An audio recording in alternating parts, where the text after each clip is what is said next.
젊어서도 가능하다, 젊어서도 가능하다라는 제목으로 하나님 말씀 증거하도록 하겠습니다. 아담의 7대 손이 에녹입니다. 이 사람에 대해서 유명한데 어렸을 때 주일학교에서 많이 배웠죠. 죽음을 맛보지 않고 그냥 승천한 사람 그러면 아담의 7대 손 에녹, 또 한 사람이 회리바람 타고 천국에 갔던 엘리야, 이렇게 두 사람을 예를 듭니다.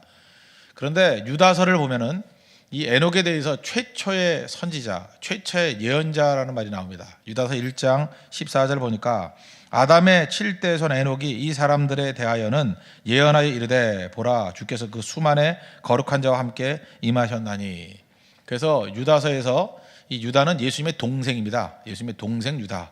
야고보서를 쓴 사람은 예수님의 진짜 친동생 야고보, 또 유다는 예수님의 친동생 유다. 뭐 혹시 가룟 유다가 썼다 이렇게 생각하면 안 됩니다. 예수님의 친동생 유다가 쓴 성경입니다. 그 내용을 보면 에녹에 대해서 최초의 선지자였다, 최초의 예언자였다, 이렇게 설명하고 있다는 것입니다.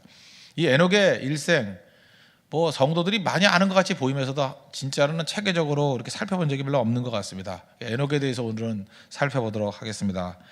특별히 수요일날 나오시는 분들은 특별한 분들이니까 특별하게 이렇게 살필 필요성이 있다고 생각을 합니다. 첫 번째는 이 에녹은 어떤 사람이었느냐? 이름이 부담이었던 사람이었다. 지금도 이렇게 이름이 부담스러운 사람 있죠. 우리 교육자들 가운데도 노요한, 얼마나 이게 이름이 부담스럽습니까, 그죠? 벌써 이름을 듣는 순간에 이게 믿는 집 가정에서 태어났구나. 또 요한으로 살려니 얼마나 힘들었겠습니까, 그죠? 뭐 조금 잘못하면 요한이가 왜 그래, 뭐 이러고, 안 그러겠어요? 뭐 욕을 하면 요한 입에서 욕이 나오네, 뭐 이러고, 그죠? 먹으면 요한 이렇게 많이 먹어, 뭐 이러고. 하여튼 사는 게 힘든 겁니다. 이렇게 부모들이 이름을 그렇게 안 지어주는 게 좀 좋다고 생각을 합니다. 이제 사는 게 참 힘들어요.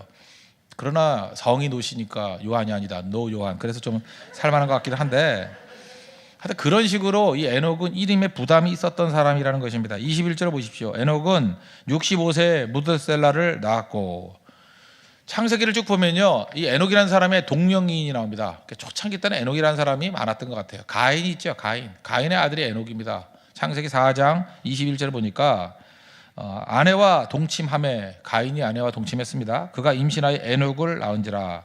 가인이 성을 쌓고 그의 아들의 이름으로 성을 이름하여 에녹이라 하니라.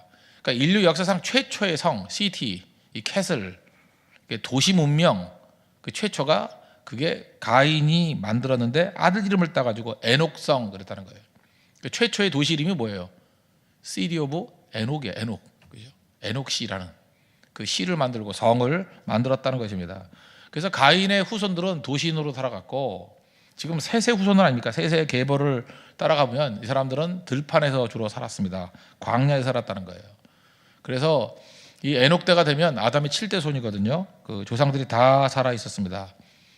에녹이 태어났을 때 이 날짜를 계산해 보면요, 여러분들 뭐 지금 수학 시간이 아니니까 그 계산할 필요는 없는데 아담이 죽지 않았습니다. 아담 나이 622세에 에녹이 태어났습니다.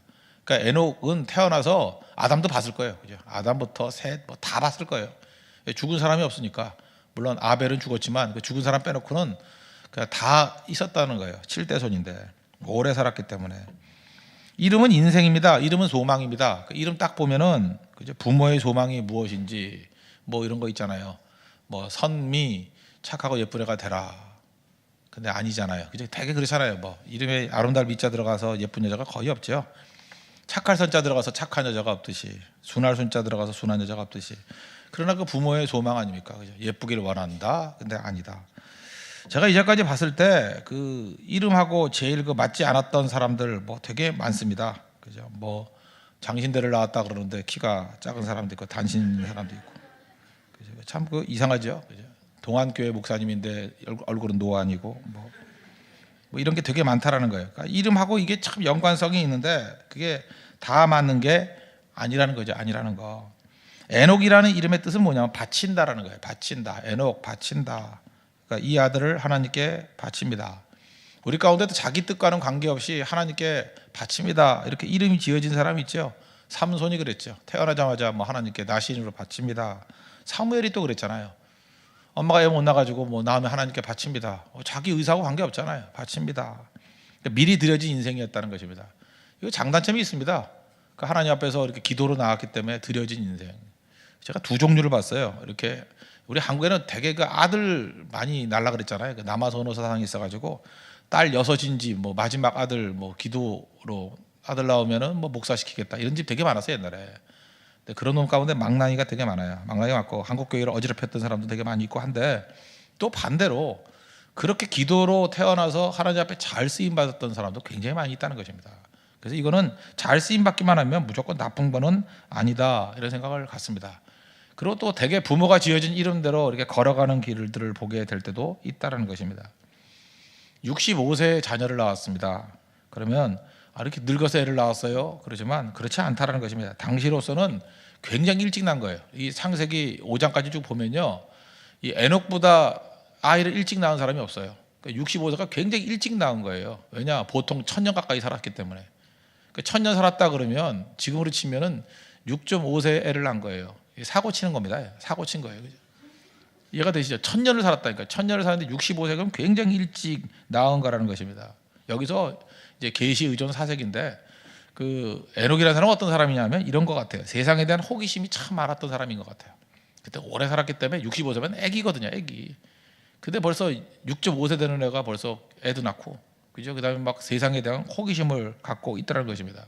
그래서 에녹은 사람 좋아하는 사람이에요. 그리고 이성을 찾고 세상을 알고 싶어하고 한마디로 얘기해서 호기심 많은 사람이었다는 것입니다. 그 성경을 보면요, 호기심 많은 사람들은 하나님 앞에 크게 쓰임 받습니다. 그러나 참 인생이 위험해요. 위험하다고. 특별히 야곱의 아들 가운데 유다 있죠. 넷째 아들 유다. 유다가 뭐 요셉 그 팔아먹고 할 때 참 마음 괴로워하지 않았습니까? 그러다가 그 가족을 떠납니다. 도저히 내가 괴로워서 이 가족 가운데 못 있겠다. 그리고 그 형제들을 떠나서 홀로 떠나가요. 그래서 창세기 38장을 보면 유다에 관한 그 챕터가 하나 따로 있어요. 유다에 관한 거.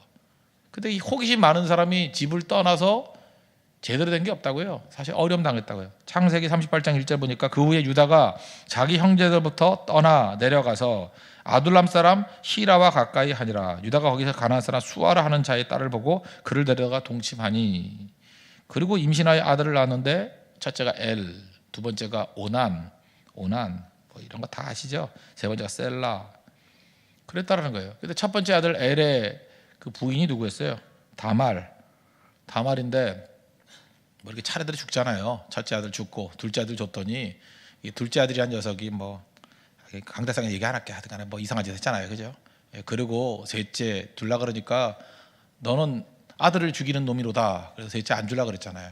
그랬더니 이 다말이 변장을 해가지고 그래서 시아버지하고 동침을 해서 쌍둥이 낳았잖아요. 그게 메시아 계보 아니에요? 성경 안 읽으세요? 예, 그런 게 있어요. 이런 게 그런 얘기들이 쭉 나오는데 이거 보세요. 이런 얘기들을 깊이 이게 묘사하는 이유 중에 하나가 뭐냐면 하여튼 여기서 중요한 건 이거예요. 호기심 많은 사람 가운데 제대로 인생 평탄하게 사는 사람 없다는 거예요. 하나님께서 크게 사용하시기도 하지만 정말 험난하고 위험한 인생, 물론 뭐 스릴은 있겠죠. 익사이팅하긴 하겠죠. 그러나 나름대로 굉장히 험난하고 어려운 인생을 살게 되더라. 그런 걸 또 보여줍니다. 근데 에녹이 그랬다는 거예요. 에녹이 좀 호기심 많은 인생이었던 것 같고, 또 야곱의 딸 가운데 디나라고 있죠. 디나. 이 디나도 이 창세기 34장에 또 나오는데 또 호기심 많은 여자였어요. 34장 1절에 레아가 야곱에서 낳은 딸 디나가 그 땅에 딸들을 보러 나갔더니 또 호기심에 놀러 갔다 올게요 그랬다는 거예요. 히위 족속 중 하몰의 아들 그 땅의 주장 세겜이 그를 보고 끌어다가 강가나에 욕되게 하고, 그 다음에 뭐 결혼하자 말자 막 이래가지고 그 시므온과 그 레위가 그 할례받게 한 다음에 다 죽여버리고, 그것 때문에 또 야곱의 집안이 멸절의 위기에 처하게 되고, 그것 때문에 또 야곱이 뭐 베델로 올라가자 그러고 기도하고 뭐 그런 얘기 나오잖아요 쭉. 근데 그 모든 사건이 벌어지게 된 계기가 뭐예요? 한 여자 디나라는 호기심 많은 여자의 행동. 그 호기심은요 항상 위험성이 있어요. 호기심은 항상 상처를 주고, 호기심은 항상 아픔을 주기도 하지만 또 그거를 하나님께서 또 활용하셔가지고 크게 또 사용하시고, 그게 또 메시아적인 메시지가 담겨 있어요 그 안에. 하나님 참 묘하시죠. 그러면 도대체 전 목사는 뭘 주장하는 겁니까? 호기심이 있으라는 말이에요, 없으란 말이에요? 나도 잘 모르겠어요. 그죠? 없으면 평탄하고 있으면 험난한데 크게 쓰임 받고, 여러분이 선택할 문제는 아닌 것 같고 하나님이 그렇게 길을 인도하신다는 거예요. 그런데 에녹은 주로 이 호기심 많은 그런 사람 중에 하나가 되었다, 이렇게 생각할 수 있다는 것입니다. 그런 하나님의 소망, 기대 그런 게 있었습니다. 그래서 이름이 하나님께 바친다 이런 뜻이 에녹이라 그랬죠. 근데 그는 너무 궁금한 거예요, 세상이. 자기 인생을 살고 싶은 거예요. 그래서 세상을 누리고 싶다. 거기서 좀 희망을 갖고 싶다. 그런 말씀과 자기 사이에 괴리가 있었다는 것입니다. 그래서 우리 인생에도 갈등이 있잖아요. 갈등이 있고 넘어짐이 있고. 제가 볼 때 내가 나 돼서 사는 인생들 보면은 자기로 사는 사람들 보면 호기심이 많아요. 근데 죄도 많이 져요. 그런데 또 하나님이 그런 사람을 통해서 또 역사를 바꾸는 것 같기도 해요. 그죠? 죄가 많은 곳에 은혜도 많다고. 또 모든 호기심 다 죽여버리고 그냥 FM대로만 살아가는 인생들. 그러면 또 나쁜 건 아닌 것 같은데 또 별 역사에 기여는 못해요. 그냥 그렇게 살다 죽는 게 많고. 뭐가 맞다고 얘기할 수는 없는 것 같아요. 그죠? 하나님께서 각자에게 주신 것들이 있는데 어쨌든 칼라를 얘기할 때 에녹은 호기심 많은 사람 중에 하나였다는 거예요. 그래서 그의 삶 가운데 이렇게 험난함이 있었다는 것입니다. 그러니까 이런 사람들의 특징이 뭐예요? 이름이 걸맞지 않은 거죠. 이름이 바쳐진다. 근데 인생은 하나님께 바쳐진 인생이 아니었다는 거예요. 여러분, 이름이 그 괴리감이 있다는 게 얼마나 괴로운지 아십니까? 우리 누가복음 19장에 보면 삭개오라는 사람이 나오죠. 여리고의 세무서장님 아십니까? 세리장 그랬는데 세무서장님, 우리 마포 세무서장님, 뭐 이런 꽤 높습니다. 거기 가보세요. 그분 의자도 다르고 방도 달라요. 내가 가봤다고.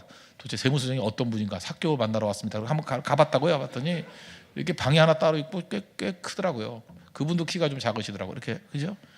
그 세무서장님 삭개오. 근데 웃긴 게 뭔지 아십니까? 삭개오. 옛날에 설교하다가 삭개오라는 이름 뜻을 보고 내가 웃겼어요. 삭개오 이름 뜻이 뭔지 알아요? 깨끗하고 순수한.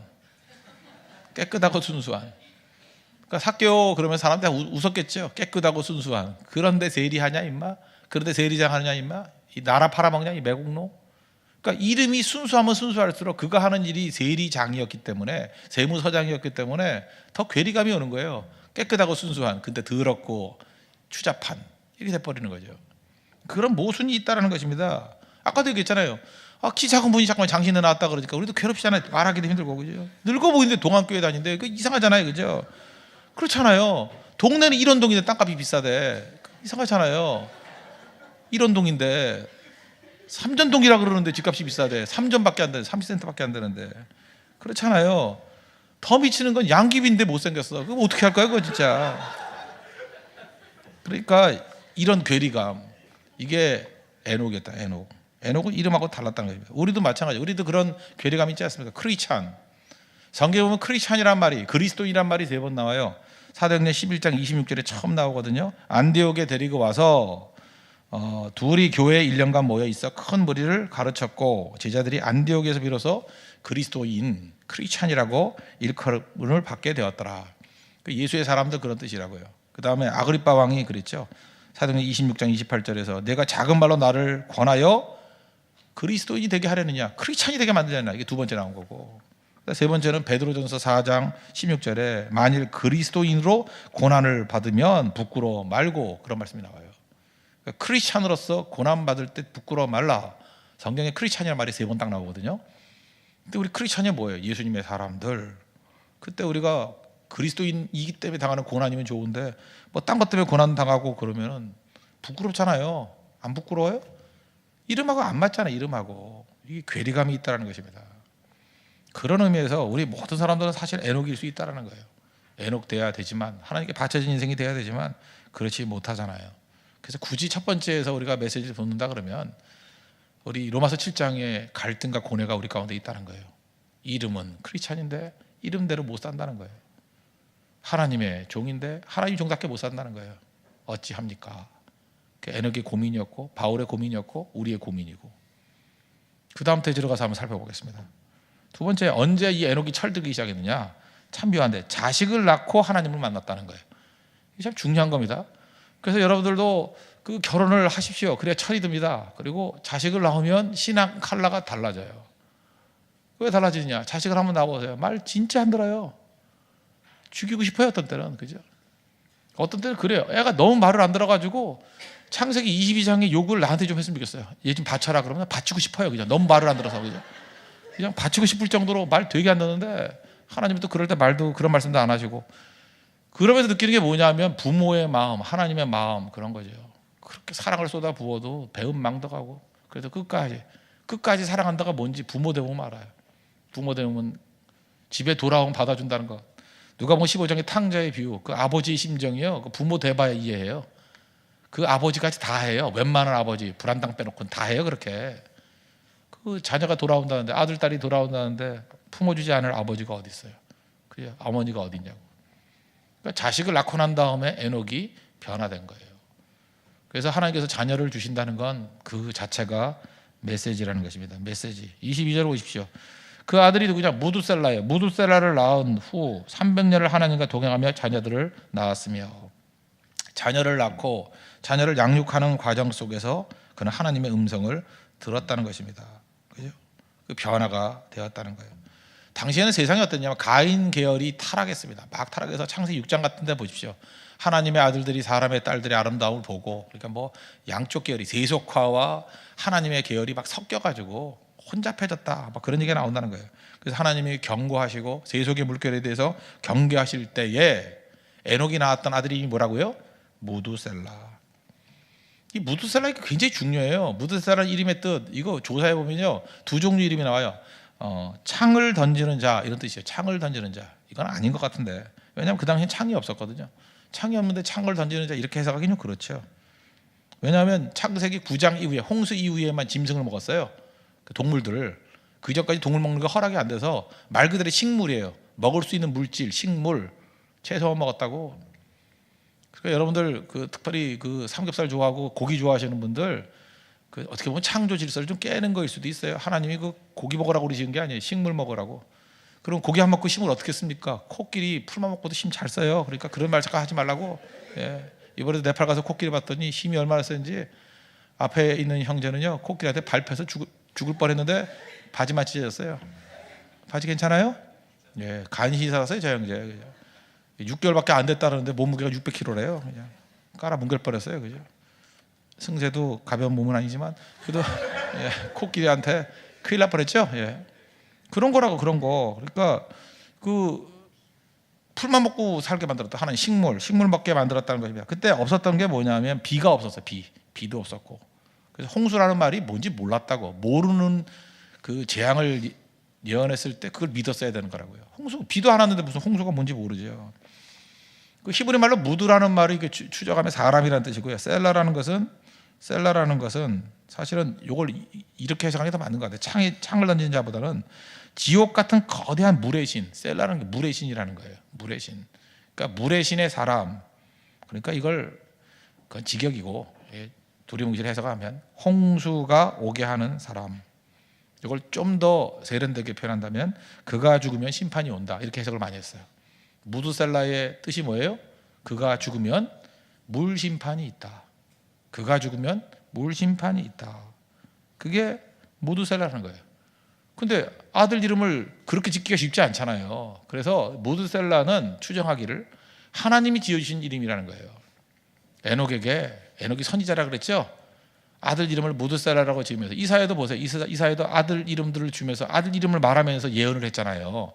마찬가지로 선지자에게 아들 이름을 주면서 하나님이 메시지 주신 거라고. 무드셀라, 이 아이가 죽으면 물 심판이 있다. 그게 이름 뜻이에요. 이름 뜻. 그러면서 예언하게 만들었다는 것입니다. 그래서 이 에녹에 관한 얘기가 창세기 5장에도 나오고 유다서에 2절이 나와요. 그리고 히브리서 11장 믿음장에 1절이 나오고. 근데 유다서 11장 14절 보니까 아담의 7대손 에녹이 이 사람들에 대하여도 예언하여 이르기되, 보라, 주께서 수만의 거룩한 자와 함께 임하셨나니 이는 뭇사람을 심판하사 모든 경건하지 않는 자가 경건하지 않게 행하는 모든 경건하지 않은 일과 또 경건하지 않은 죄인들이 주를 거슬려 한 모든 완악한 말로 말미암아 그들을 정죄하려 하심이라 하였느니라. 그러니까 에녹이 선포했던 메시지가 뭐라는 거예요? 심판에 관한 메시지라는 거예요. 그러니까 그 심판에 관한 메시지가 어디서 나온 거예요? 그 아들 이름에서. 무드셀라, 심판이 있다. 언제? 이 아이가 죽으면 심판이 임한다. 그러면서 예언하고 다녔다는 거예요. 예언하고. 그래서 최초의 선지자가 누구라고? 아까 찬송했죠? 찬송가. 옛 선지자 에녹같이. 그 근거가 어디에 있어요? 저 유식하게 말하려면 유다서 1장 15절 딱 그러고 나와요. 그죠? 유다서 1장 15절에 에녹을 선지자라고 말했다. 그는 심판을 선포했다는 것입니다. 심판을. 그래서 잘 보면 심판을 선포했던 사람이 두 사람이죠. 에녹과 노아예요. 그러니까 에녹은 말로 심판을 선언했던 것 같고, 노아는 창세기 6장 7절을 6장과 7장을 보면 약간 좀 의아스러운데 대사가 없어요. 대사가. 노아가 무슨 선지자 역할을 했다 그러는데 말이 없어. 왜 그러냐면 하도 노동이 시달려서 피곤해서 말을 안 했는지 모르겠지만 방주 짓느라고 얼마나 힘들겠어요. 맨날 삽질해, 그죠? 뭐 못질해, 얼마나 힘들겠어요. 말이 없다가 말이. 그러니까 이렇게 말하면 되죠. 노아가 하는 일이 뭐였어요? 방주 짓는 일. 그러니까 방주 만드는 것 자체가 메시지죠. 산꼭대기에다 배는 왜 지어? 그럼 그 자체가 말이잖아요, 그죠? 곧 홍수가 있을 것인데 이걸 차고 넘칠 거야. 이거 타지 않으면 죽어. 그런 말을 했을 거라고 추정을 하지만 노아는 주로 행동을 통해서, 자기가 하는 방주 짓는 행동을 통해서 심판을 증거한 사람이고, 에녹은 말로 증거했다는 거예요. 말로. 아들 이름이 무드셀라. 그가 죽으면 물심판이 온다. 그런 뜻이라는 거예요. 그래서 여러분들 세상에서, 성경에 나오잖아요. 세상에서 제일 오래 산 사람이 누구예요? 무드셀라. 몇 년 살았죠? 969세. 그래서 뭐 퀴즈 대회 맨날 나오잖아요. 뭐 세상에 제일 오래 산 사람이 무드셀라. 몇 년 살아요? 969. 그러면 왜 오래 살게 만드셨을까요? 이유가 뭘까요? 하나님의 오래 참으심. 심판, 그가 죽으면 심판이 되는데 하나님이 참다가 969세까지. 그래서 무드셀라가 오래 산 이유, 그리고 신학적인 이유는 뭐냐면 하나님이 오래 참으심이에요. 베드로후서 3장 9절 보니까 주의 약속은 어떤 이들이 더디다고 생각하는 것 같이 더딘 것이 아니라 오직 주께서는 너희를 대하여 오래 참으사 아무도 멸망하지 아니하고 다 회개하게 이르기를 원하시느니라. 그래서 무드셀라 오래 살게 만들었다. 저는 이게 맞는 거라고 생각해요. 그래서 옛날에 그 코미디 웃으면 복이 와요, 거기서 처음 나왔던 건데 구봉소가 나와가지고 뭐 아들 오래 산다고 뭐 이름 짓는 거 있죠. 그래서 오래 사는 거 다 이름 지으라 했더니 애가 김씨예요. 그랬더니 오래 산다고 해서 수한무, 김수한무, 거북이와 두루미, 몰라요 그거?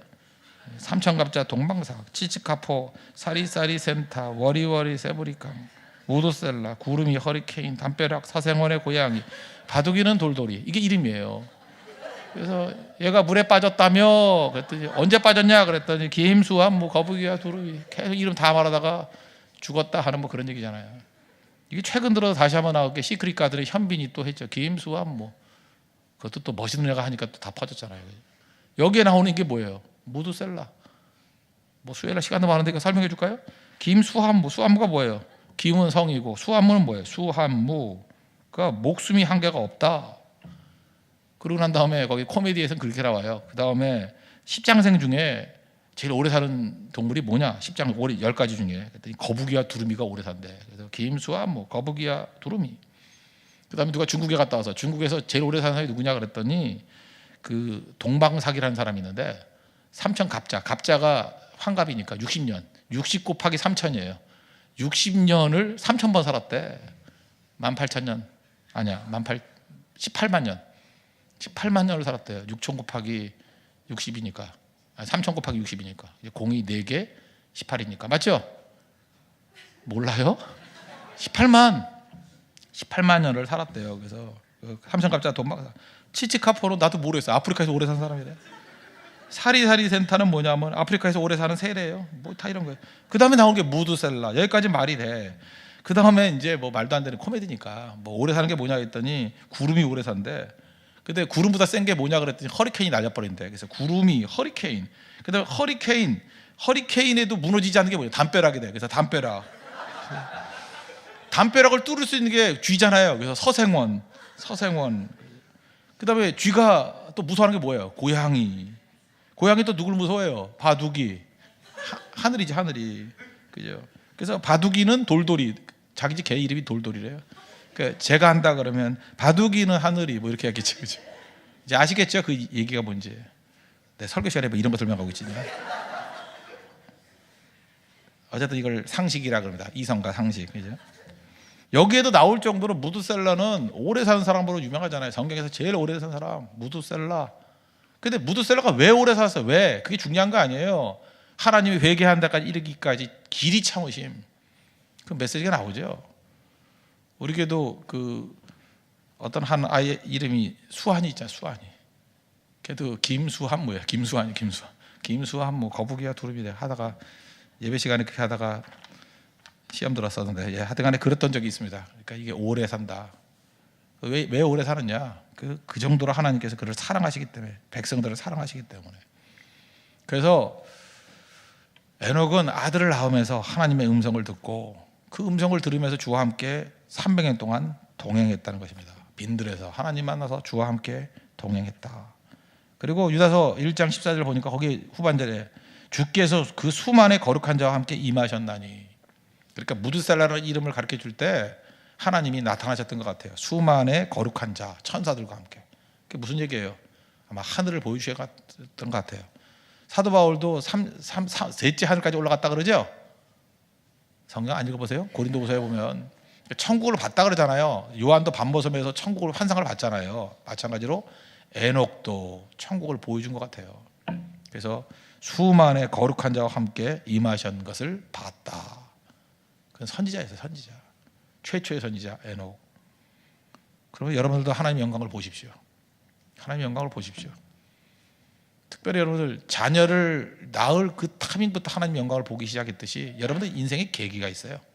어떤 계기, 자녀를 낳는 계기, 어떤 때는 결혼하면서, 어떤 때는 병에서 나왔다가, 심지어 어떤 사람은요 가정이 깨지는 걸 통해서, 아픔을 통해서, 뭐 경제가 어려워지는 걸 통해서, 하여튼 인생에 터닝 포인트가 있거든요. 그런 계기를 통해서 하나님을 만나는 그런 은혜가 있길 바랍니다.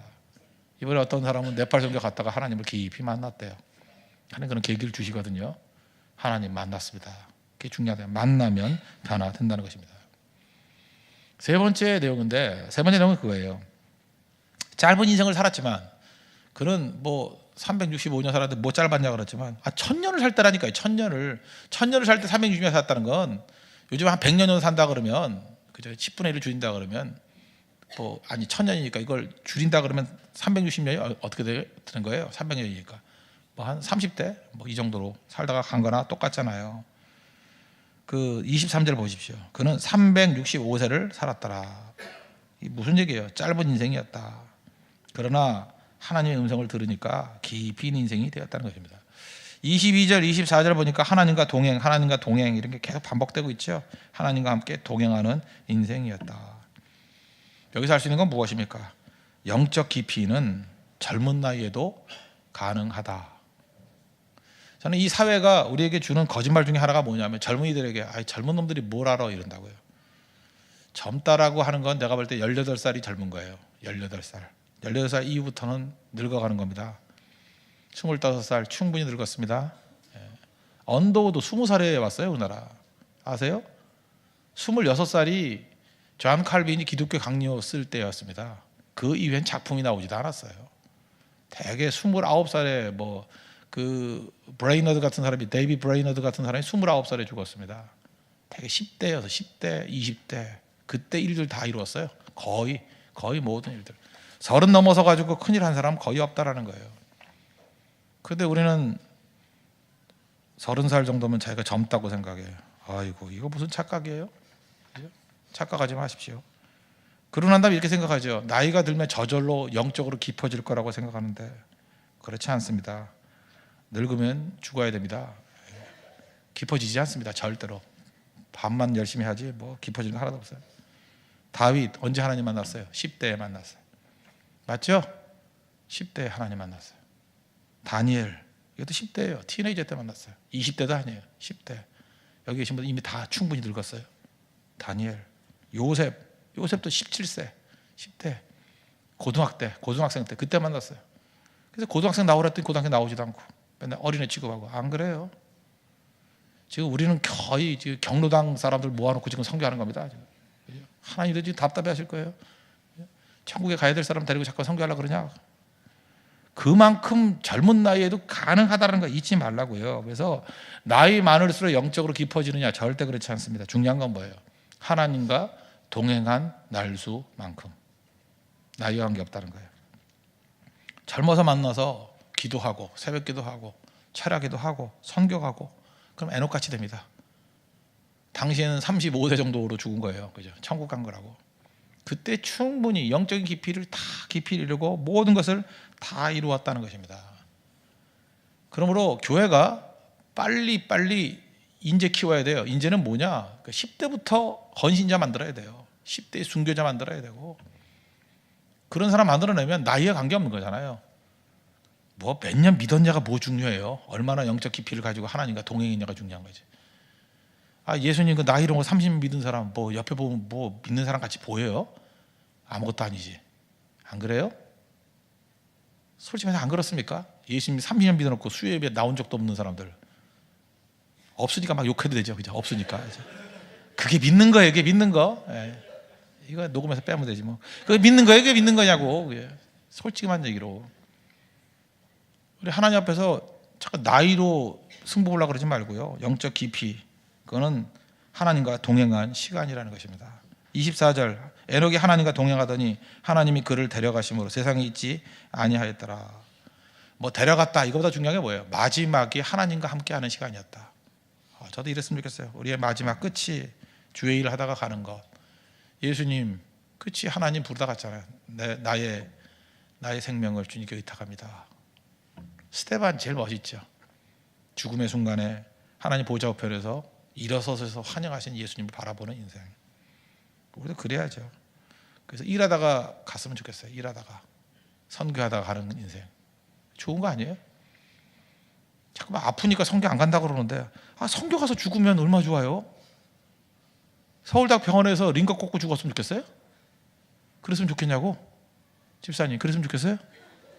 아니죠. 아픈 사람 잠깐 데려가야 돼. 아파서 거기서 묵고 와야죠. 그래야 또 가죠. 조문하러. 그죠? 조문 선교라 그래. 그걸 조문 선교. 그죠? 조문하러 간 김에 말씀 증거하고. 저는 우리 교회 모든 성도들 전 세계에 다 묻혔으면 좋겠어요. 다 여러 가족들이 각각 다른 나라에 선교하다가 다 묻히길 원합니다. 그걸 기독교 명문가정이라 그러죠. 생각해 보세요. 우리나라에 지금 양화진 같은데 가보세요. 그 선교사들 왔을 때 그들이 묻을 자리 없어가지고 저기 묻혔겠어요? 묻을 자리 없어서? 자기 고향에 묻힐 자리 없어서? 아니에요. 일부러 여기 묻은 거예요. 그래야 후손들이 찾아오죠. 그리고 그 자체 죽음이 죽어서도 말씀을 증거하는 메시지가 되죠. 왜 우리는 그런 걸 안 배우려고 그래요? 우리 믿음의 조상들, 우리 좋은 선교사님들한테 그런 거 배워야죠. 그들이 이 땅에 묻었구나. 거기 가보세요. 제일 감동적인 게 아기들 죽음이에요. 1살이 안 된 아기들.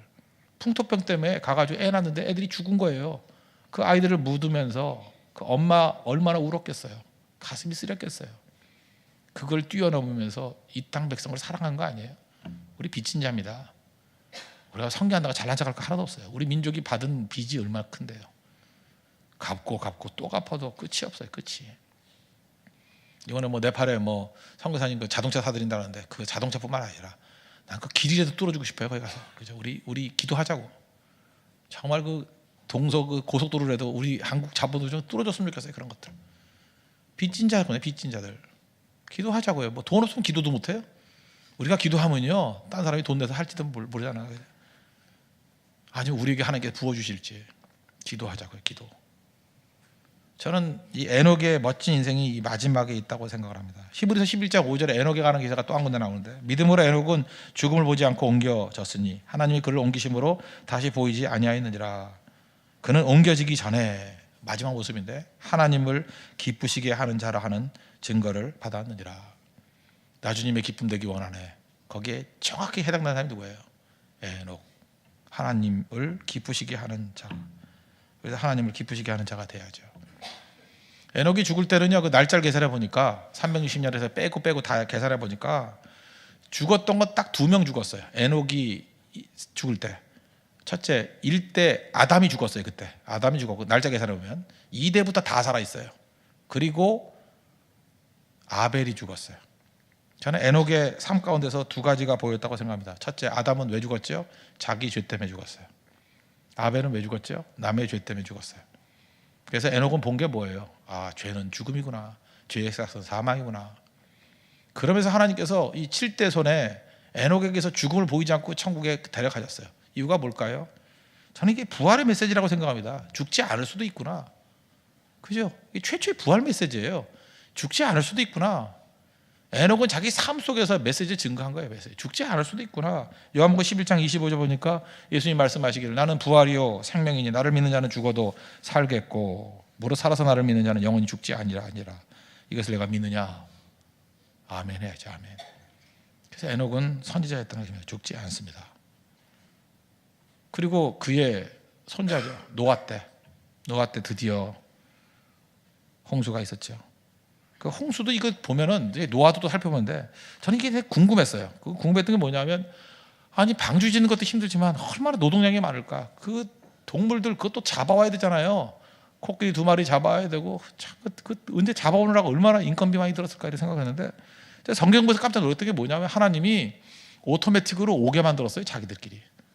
그 창세기 6장 20절 보니까 새가 그 종류대로 가축이 그 종류대로 땅에게는 모든 것이 종류대로 각각 둘씩 4개로 나아오리니 노아 한 거 하나도 없어요. 가만히 있어서 집합 그러니까 지들끼리 왔어요. 코끼리 2마리 오고 독수리 2마리 오고 매 2마리 오고 지들이 날라가지고 다 들어왔어요. 하나님 그렇게 만드셨다고. 이걸 보면서 창세기 6장 20절 저도 목회 좀 이렇게 하면 안 될까 이런 생각이 들더라고요. 이제. 가만히 있으면 알아서 줄 서가지고 쫙 오고 얼마나 편하겠어요. 그죠? 이걸 보고 갔다고요. 이걸 보고. 우리 인생도 이런 하나님의 거룩한 인생 되기를 바랍니다. 결국 무드셀라가 죽었습니다. 그 소식 듣고 그때부터 홍수가 나기 시작했어요. 날짜 계산은 정확히 맞아떨어져요. 하나님의 약속대로 그죠? 건진바 된 사람도 있었고 약속대로 심판받는 사람도 있었다는 것입니다. 이게 에녹의 인생입니다.